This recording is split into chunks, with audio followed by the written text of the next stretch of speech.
श्री सद्गुरु महाराज की जय।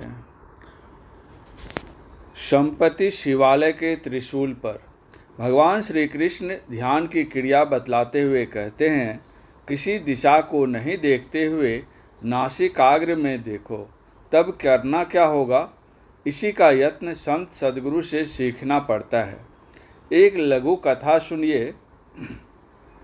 एक बूढ़े सेठ जी थे। उन्होंने अपने पुत्र से कहा, बेटा, घर में निठल्ले बैठकर क्या करोगे, जाओ कुछ काम धंधा करो, कुछ पैसे कमाओ। सेठ पुत्र विदेश चला गया। बूढ़े बीमार हुए। खबर दी कि मेरा अंतिम समय है, आकर भेंट करो।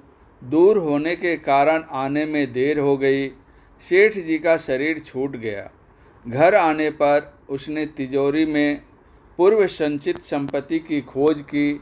वहाँ धन नहीं था। उसको चिंता हुई। किसी से पूछने पर भी कुछ पता नहीं चला। उसके मन में आया कि अगर पिताजी किसी को दिए होंगे तो रोकर बही में जमा खर्च होता ही होगा, उसमें लिखे होंगे। वह लड़का रोकर खाते के पन्ने उलटने लगा।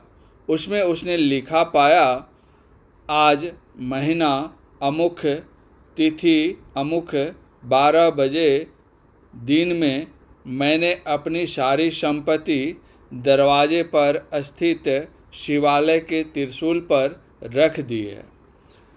वह बाहर दरवाजे पर जाकर देखा, शिवालय तो है, त्रिशूल भी है, लेकिन इतनी संपत्ति त्रिशूल पर रहे तो कैसे। त्रिशूल पर तो कुछ भी नहीं है। तो क्या हमारे पिताजी झूठी बात लिखकर चले गए? नहीं, इसमें कोई राज है जो हम नहीं समझ रहे हैं।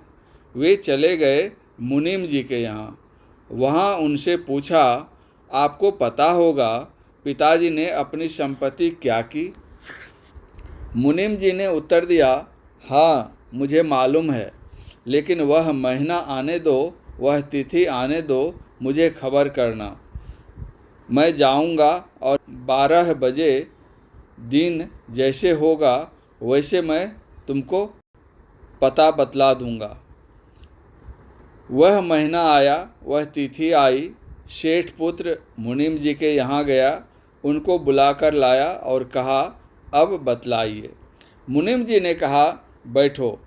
जब 12 बजने में 1-2 मिनट की देरी रही तो मुनीम जी ने कहा, चलो अब बतलाता हूँ।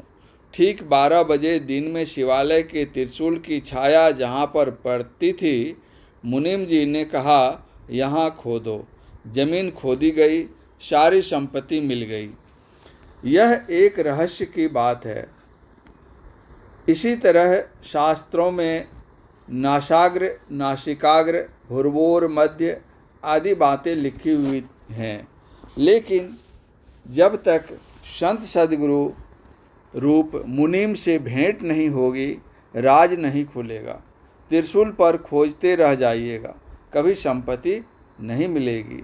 श्री सद्गुरु महाराज की जय।